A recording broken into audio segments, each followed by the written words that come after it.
बेटी की फिजूल खर्ची। दुनिया की चकाचौंध को कौन नहीं एंजॉय करना चाहता, लेकिन क्या फालतू की मौज मस्ती में पैसा खर्च करना सही है? देखिए जरा। आजकल अच्छी नौकरी मिलना कितना मुश्किल हो गया है। सही कहा, जहाँ भी जाओ तो केवल यही सुनने को मिलता है, फिलहाल जरूरत नहीं है। और अगर गलती से नौकरी मिल भी जाए तो उस तनख्वाह से 2 वक्त की रोटी भी नहीं खरीदी जाती। हाँ यार, ऊपर से रोज सुबह शाम घर वालों के ताने सुनकर ही पेट भरना पड़ता है। अब तो तेरा खाना बिना घर वालों के ताने सुने बिना पचता भी नहीं होगा, हैं?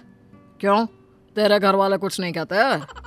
कहते तो हैं, पर क्या करें, कानों को सुनने की आदत हो गई है। अच्छा, तुम्हें एक जरूरी चीज बताना तो भूल ही गया।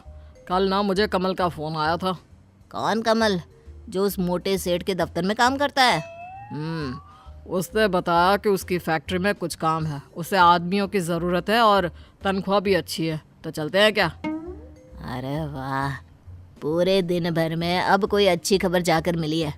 अगर मैं अपने घर वालों को बताऊंगा तो वो लोग खुशी से झूम उठेंगे। तो फिर देर किस बात की, चलो सुनाते हैं घर वालों को ये खुशखबरी। थोड़े दिन बाद दोनों फैक्ट्री में जाकर काम करने लगते हैं और उनको वो काम अच्छा लगता है। शहर की बात ही अलग है। ये चमचमाती हुई सड़कें, गाड़ियों का शोर, आंखें खोल देने वाले नज़ारे। शहर की इसी चकाचौंध में लोग अक्सर फंस जाते हैं मेरे दोस्त, तुम ये मत करना। क्यों, शहरों में क्या खराबी है?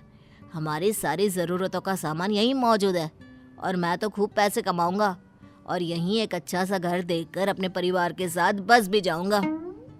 पर उसके लिए मेरे दोस्त हमें बहुत सारे पैसे कमाने होंगे, और पैसे कमाने के लिए हमें मुंह कम हाथ ज़्यादा चलाने होंगे। ऐसे ही काम करते करते 2-3 महीने बीत जाते हैं। काम करते करते पता ही नहीं चला कब 3 महीने बीत गए। अब तो घर वालों की बहुत याद आती है। हाँ सही कहा, कल माँ से बात हुई तो माँ भी यही पूछ रही थी घर कब आ रहा है। क्यों ना हम 4-5 दिन की छुट्टी लेकर गांव हुआ है। और हाँ, उससे पहले एक दिन बाजार जाकर घर के लिए कुछ सामान ले आएंगे। गांव में तो आधा सामान मिलता है, आधा नहीं। और मैंने सुना है शहर के बाजार बहुत बड़े और सुंदर होते हैं, वहाँ तरह तरह की दुकानें होती हैं। ठीक है, कल छुट्टी की अर्जी देने के बाद बाजार चलेंगे। अगले दिन बाजार में, अरे वो देखो, कितनी सारी दुकानें हैं, कितना सामान, कितनी बड़ी बड़ी दुकानें।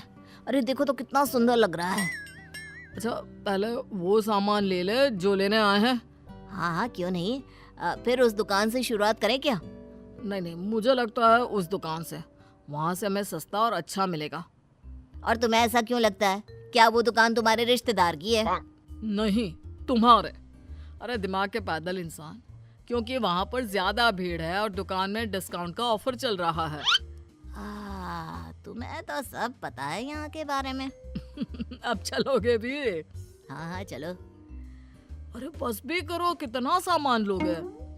चलो ना, उस दुकान में भी देखते हैं। सारा जरूरत का सामान तो हम ले चुके हैं, अब तुम्हें कौन सा सामान चाहिए? जब हम दुकान के अंदर जाएंगे तभी तो पता चलेगा कि हमारे पास क्या नहीं है।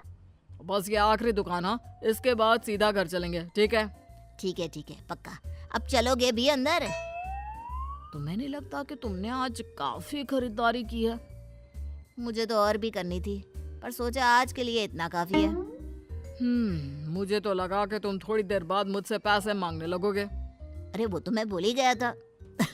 मजाक कर रहा हूँ। फिर कभी आएंगे। आज सच में बहुत मजा आया। वैसे घर वाले अपने लिए तोहफे देखकर बहुत खुश हो जाएंगे। खरीदारी तो हो गई भाई, अब पेट में चूहे दौड़ रहे हैं, चलो कुछ खा लेते हैं। ठीक है, चलो वहीं खा लेते हैं। खाना कितना अच्छा था, मेरा तो पेट फुल भर गया है। रोजाना कैंटीन का वो बेस्वाद खाना खाकर मेरा मुंह भी बेस्वाद हो गया था। आज कुछ स्वादिष्ट खाकर दिल को सुकून मिला। रोज ऐसा खाने को मिले, आहा क्या मजा आ जाए। कैंटीन का खाना तो ठीक ही होता है, हाँ आज का खाना उससे ज्यादा स्वादिष्ट था, मानना पड़ेगा। उस दिन से सुरेश कई बार बाजार जाता खरीदारी के लिए और साथ साथ बाहर से ही खाना खाकर आता। सुरेश, तू कल शाम को कैंटीन में खाने को नहीं आया। मैंने बहुत देर तक तेरा इंतजार किया। फिर किसी ने कहा कि तू बाजार गया है। अभी कुछ दिन पहले ही तो तू बाजार गया था, कल फिर से क्यों गया?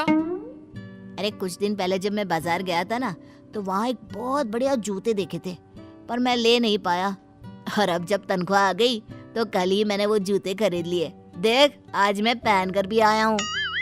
हाँ यार, ये तो बहुत महंगा लगता है। लग कैसे रहे, आजकल ना मार्केट में बहुत चल रहा है। ज्यादातर लोग यही जूते खरीद रहे हैं। लेकिन तुम्हारे पास तो जूते हैं ना, तो फिर ये नए जूते क्यों? अरे क्योंकि ये आजकल ट्रेंड में चल रहा है। छोड़ो, तुम नहीं समझोगे। लेकिन तुम अपनी सारी कमाई बेफिजुल की चीजों में खर्च कर रहे हो। बेफिजुल कहा, जूते ही तो लिए और एक आध सामान बस। कुछ दिनों बाद अरे वहाँ के छोले पूरी इतने अच्छे थे, इतने अच्छे थे, क्या बताओ सच में। क्या बता रहे हो? जरा हमें भी बताओ। कल ना मैं बाजार गया हुआ था, वहाँ मैंने छोले पूरे खाई, बहुत ज्यादा स्वादिष्ट थे। तू कल फिर बाजार गया था? तुझे नहीं लगता तू कुछ ज्यादा ही बाजार जाने लगा है और बेफिजुल की चीजों में अपनी कमाई उड़ा रहा है? अरे तू फिर से शुरू हो गया। तुझे इतनी दिक्कत क्यों हो रही है? तू तो ऐसे बोल रहा है जैसे तेरी कमाई उड़ा रहा हूँ। अरे अपनी कमाई से तो खा रहा हूँ ना। लेकिन अगर तू अपनी सारी कमाई ऐसे ही उड़ाता रहा तो अपने घर वालों को क्या भेजेगा? उसकी चिंता करने की जरूरत तुम्हें नहीं है। बड़ा आया मुझे भाषण देने वाला। उसके बाद से सुरेश राम से दूर रहने लगा। कुछ महीनों बाद दोनों अपने घर जाते हैं। अरे तुमने सविता का घर देखा? उसने कितना शानदार घर बनवाया है। हाँ, मैंने देखा।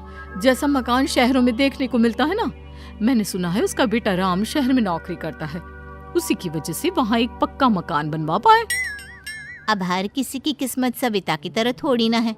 इतना मेहनती बेटा, नहीं तो काम तो सुरेश भी वही करता है, पर क्या करे, उसने अपनी सारी कमाई फिजूल की चीजों में खर्च कर दी। दूर से सुरेश सब बातें सुन रहा होता है। काश मैंने तब राम की बात मान ली होती तो आज ये सब सुनना नहीं पड़ता। अब पछताने से क्या फायदा दोस्त, तुम अपना पैसा फिजूल चीजों में बहा चुके हो।